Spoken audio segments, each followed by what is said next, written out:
জয় জয় বীর হনুমান, জয় জয় বীর হনুমান। মারুতি, মারুতি কোথায় লুকিয়ে আছো তুমি? সামনে এসো। মারুতি। অঞ্জনা, মারুতি এখানে নেই। আমার মন বলছে রাশা আমার মারুতি এখানেই আছে। রত্নাকর, দিনকর, সবাই এখানে এসো। হ্যাঁ মহারানী। সব কক্ষ, সব কোণা, সমস্ত উপবন, সব অঙ্গন, সব স্থানে খোঁজো, কিচ্ছু বাদ দেবে না। আমার মারুতি এখানেই আছে, শুধু সামনে আসছে না। কি দেখছো? খোঁজো ওকে। আজ্ঞে মহারানী। মারুতি, কোথায় তুমি পুত্র? মারুতি, কোথায় তুমি? মারুতি, মারুতি,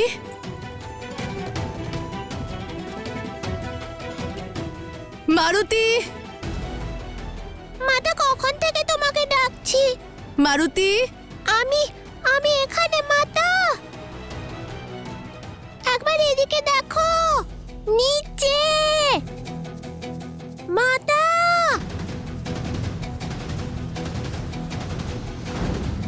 মারুতি।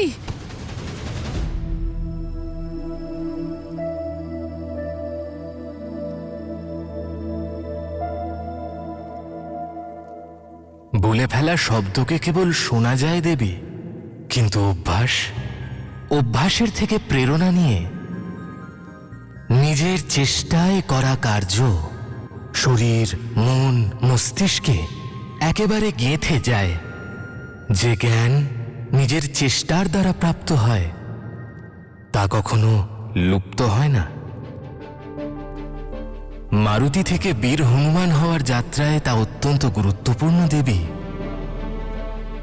সম্মুখে আসা প্রশ্ন, সম্মুখে আসা সমস্ত বাধা দণ্ড নয়, এক একটি দ্বার।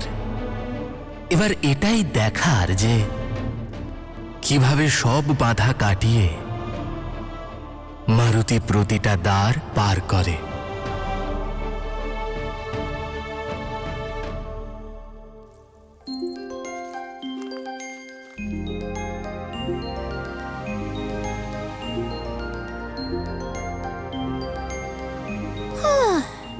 মারুতি, তুমি হার মেনে নিও না।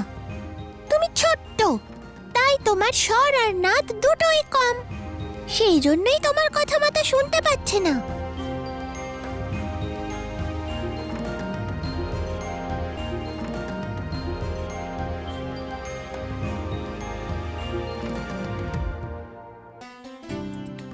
মনে হচ্ছে মাতা শুনতে পেয়েছে।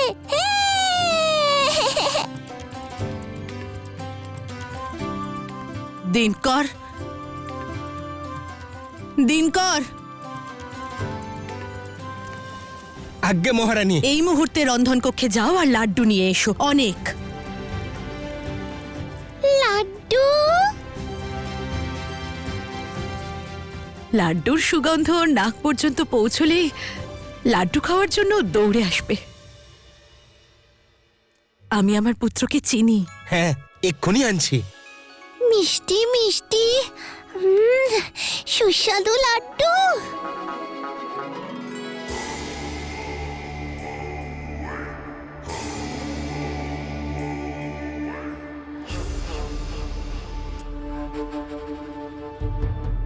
রাজকুমার, ছেড়ে দিন রাজকুমার।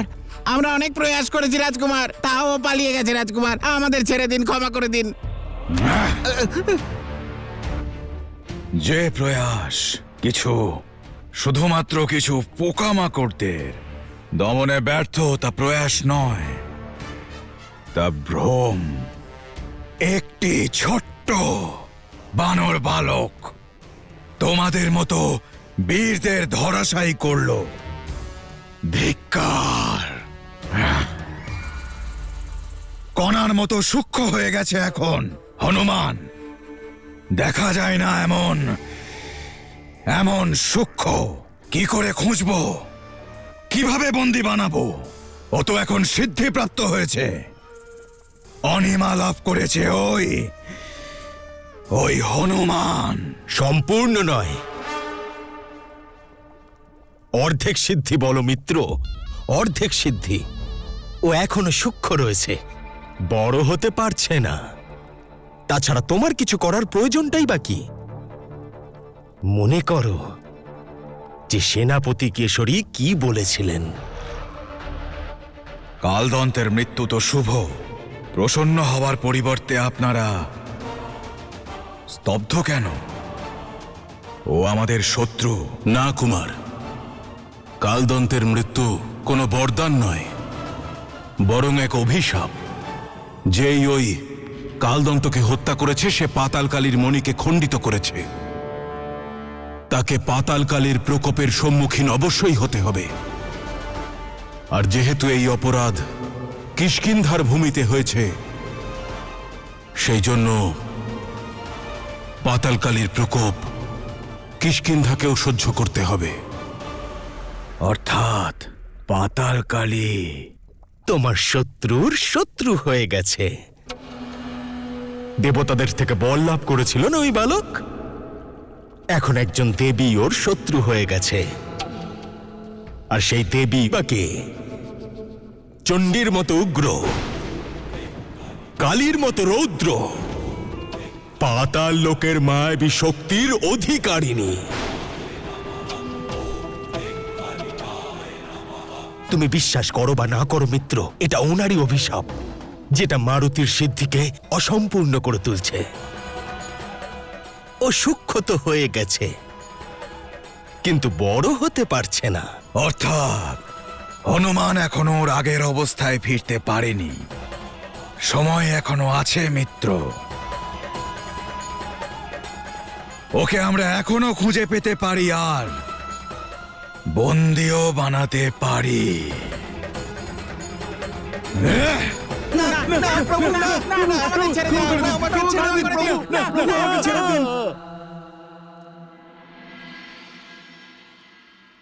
পেটের ভিতরে কেমন যেন হচ্ছে, আগে একটু লাড্ডু খেয়ে নি, তারপরেই তো প্রয়াস করার শক্তি আসবে।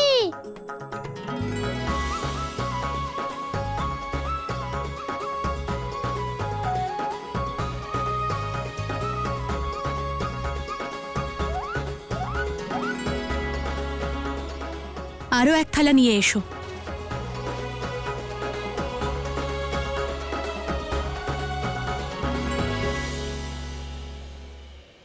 এবার মারুতিকে আসতেই হবে। এ কি আনন্দের আগে প্রলয়!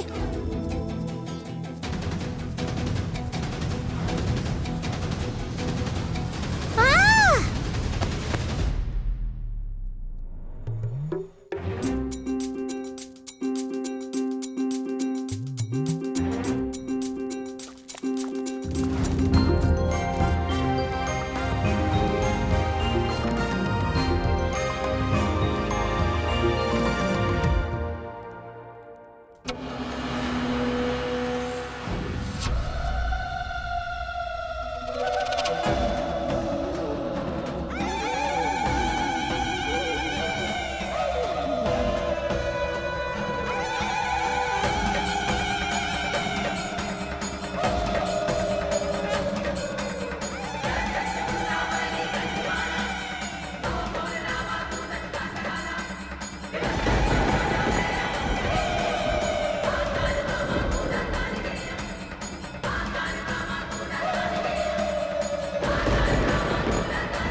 আমার মারুতিকে রক্ষা করবেন মহাদেব।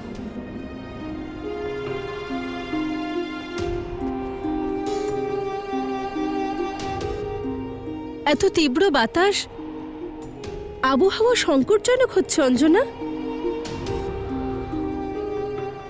মারুতি ঠিক আছে তো? অবশ্যই। For more updates, subscribe to our channel, click the show links and enjoy watching the videos.